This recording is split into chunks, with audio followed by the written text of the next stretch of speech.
Hey Tony, welcome to the man cave. Let's jam, bro. You alright, mate? You ready to play some riffs and licks and all that, aye? What the hell are riffs and licks? I can't tell your E from your A.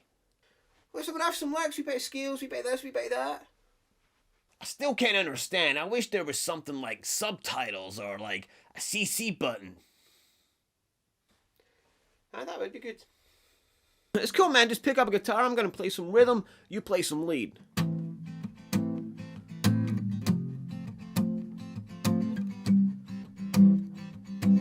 Whenever you're ready, bro.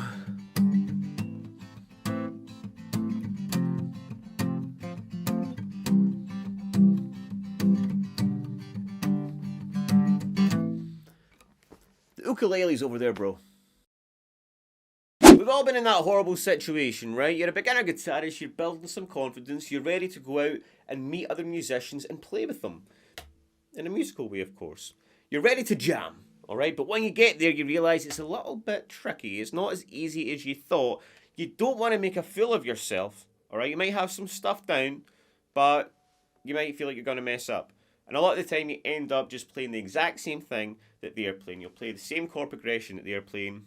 You don't really know what to do. You don't feel confident yet as a guitar player. So by the end of this lesson, you will hopefully feel a lot more confident. And I can say that with confidence because a lot of my students have said this was a huge breakthrough moment for them. This was a huge aha moment. So make sure you've got your coffee, you get your whiskey, whatever it is, and you take this in because it might just be the most important guitar lesson you've ever learned. So let's set the scene, right? You walk into a room and your friend's sitting there with his guitar in his hand and he said, "Let's jam. I've got a chord progression, I'm going to play it, pick up the guitar, and play something along with me." And he starts playing this. Now, I've got a little guitar looper here with like 80 tracks on it, so I'm just going to select random ones, and, you know, I'll tell you exactly what I would do in that situation. So, got my guitar. Okay, so the first thing I want to do is figure out if it's major or minor, because that's going to make, you know, a big difference as to what I'm going to play. It's going to, you know, I'm going to need to choose the scale with that knowledge. So the best way to figure that out, you know, you can just figure out, does it sound sad? Does it sound melancholic? If so, it's probably a minor key. If it sounds happy, then it's generally a major key. So the best way to do that, if you're kind of unsure, is to sing "I Won the Lottery" with it. Right? It always works. I won the lottery. Yeah. I won the lottery.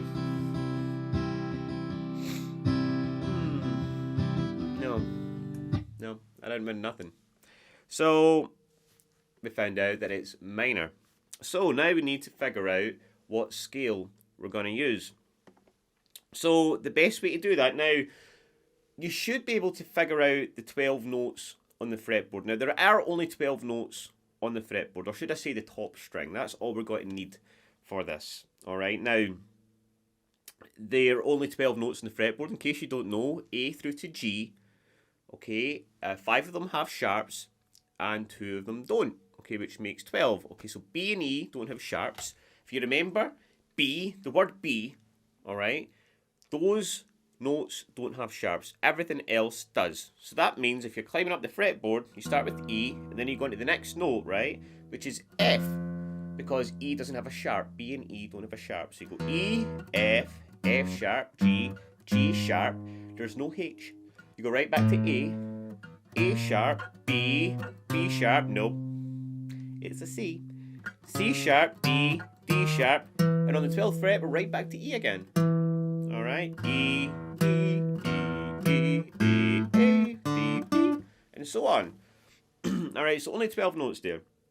So what we're going to do is we're going to play the top string until the note that resonates with the progression the most fits, and then that's our key. Okay, so we're gonna start with that. Do this along with me, right? Nope, sounds off. Off. Off. Off. Off. Wait. Alright, A. So now that it's minor, I can start playing some minor pentatonic. Alright, a minor pentatonic this shape here, in case you don't know. I'll go over it very quickly. We've got 5, 8, 5, 7, 5, 7, 5, 7, 5, 8, 5, 8. Okay, that's the first thing. Play it.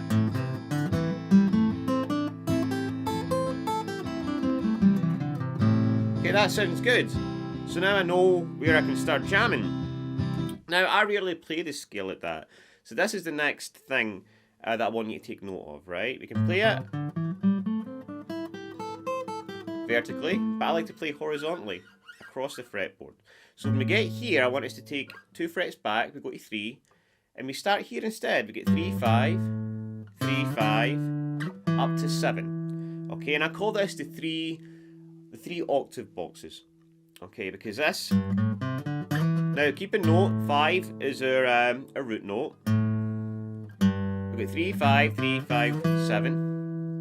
And then we've got 5, 7, 5, 7. Again, 5 is a root note here on the D string. Oh, sorry, 7. 5, 7, 5, 7, 9. And then 8, 10, 8, 10, 12. This is a much cooler way, it's an easier way, or a more fluid way, should I say, to play the scale rather than up and down.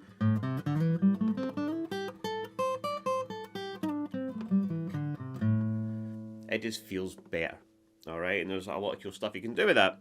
So we can start jamming, and now, what I would like to do, now remember, same boxes. The way to look at it is you're playing the exact same notes, 1, 2, 3, 4, 5. They're the low notes, and then you get the middle notes, 1, 2, 3, 4, 5.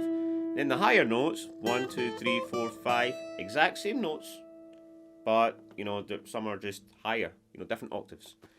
So rather than just take all those notes and start going crazy with them, you really want to start off simple. Again, you don't want to mess up, or it's alright if you mess up, but the best way not to mess up, or to mess up very little, is to keep it simple. Alright, so we're going to start off just with 4 notes. We're going to take the 5, 7, and 5, 7 on the D and G.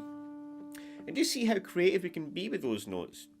And start to be melodic, start to think about what it's going to sound like before you play it. Alright, and again, we're going to focus around that root note on the 7th fret.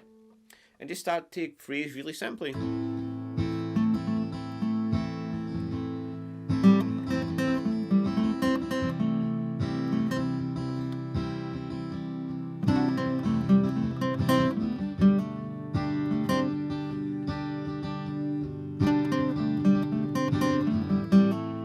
And I'm doing a few different things here, right? I'm like pulling off and hammering on.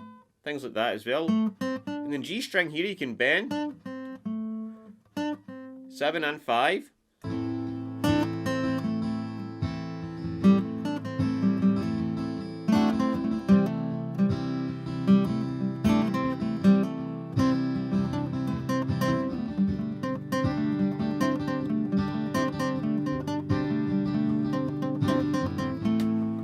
Okay, I wouldn't really normally do that. I'm just trying to demonstrate. You don't need to go crazy.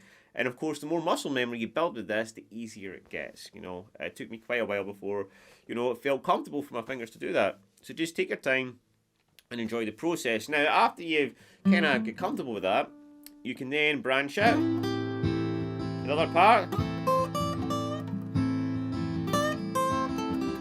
And the best way to think about it is you can do this in the G string. You can do it here. Alright? Same notes.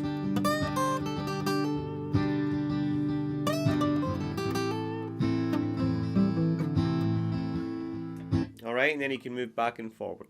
Now, that's all fine and dandy, right? And that sounds cool. But there's more to the pentatonic scale. There's the minor scale, alright, which is an extra 2 notes we can add in. So I would like to show you that because it definitely adds a difference. So imagine the pentatonic scale here. And then we're going to add in a couple of extra notes down here. We're going to go, instead of going 8, 5, we're going to go 8, 7, 5. And then 8, 6, 5. When we get to 7, 5, we can come back to 4. And that's plenty for now. But adding those notes in really make a difference. So we're going to turn that into a little lick, right? So we can build some muscle memory with it. So we get 8, 7, 5, 8, 6, 5, 7, 5. Bring your index finger back to 4 on the G, and then slide on the D from 5 to 7 with your third finger.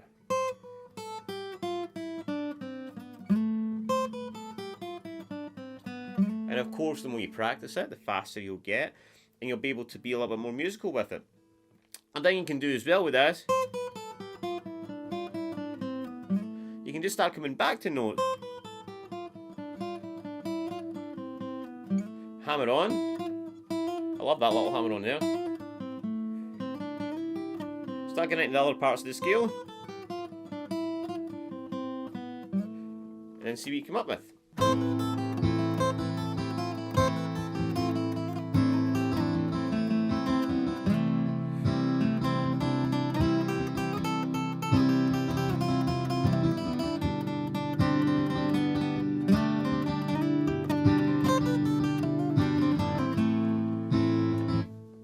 Alright, so a little bit crazy there, but these are the kind of things you can start to do once you start building up that muscle memory with those extra notes. And if you're not playing something rock and bluesy all the time, it's good to know those other little notes to start adding some stuff in. So it's all about building some muscle memory, taking things slow, and slowly you'll see your fingers start to do some magic.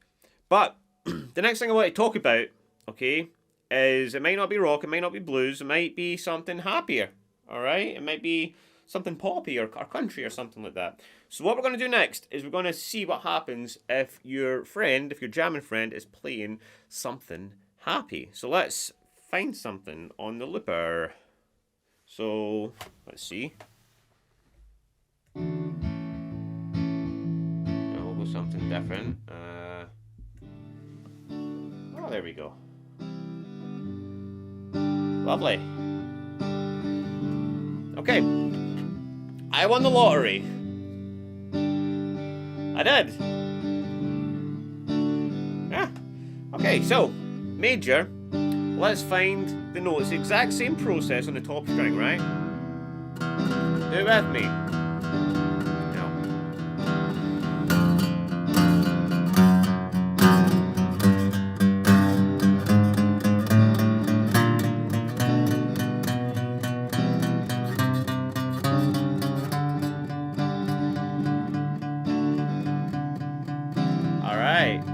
That's sounding good. And that's the D note, right, on the 10th fret. Now minor. Actually doesn't sound too bad. But, to clarify this major, I want to play something a little bit happier. So what do? We go 3 frets back. Alright, so here on the 10th, I go 9, 8, 7. And then I'm going to play the exact same shape. Shape 1 of the pentatonic scale, but this time, I'm going to focus around the D note, okay, which is here on the 10th fret, on the B, or the E, sorry, and then it's the 7th fret on the G, and then the 10th fret on the high E, okay? And this is the same system for any major pentatonic. The same root note is going to be in the same place. And then we can start making some stuff with that. Use the exact same extension.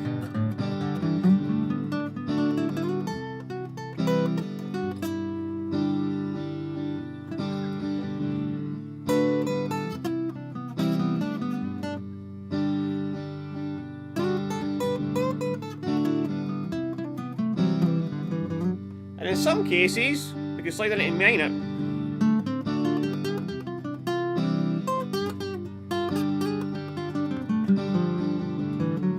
I'm not gonna lie, I cut that part early because I screwed up. But that's what happens, right? You just play until you screw up, and then you get better and better and better and more confident at these things. So that's a lot of knowledge to take in, right? I'd crammed a lot in a very short lesson. So if you get any questions about that, then let me know below. But if you want to dive deeper into this stuff and you want to start calling yourself a guitar player, if you feel like a guitar imposter and you feel like that for a long time, then you can work with me, alright? I'm doing one-on-one coaching over 12 weeks, and I'm helping guitar beginners and imposters feel like true guitar players. So if you want to know more about that, check the little video here, and I'll see you soon. Otherwise, I'll see you guys in the next lesson.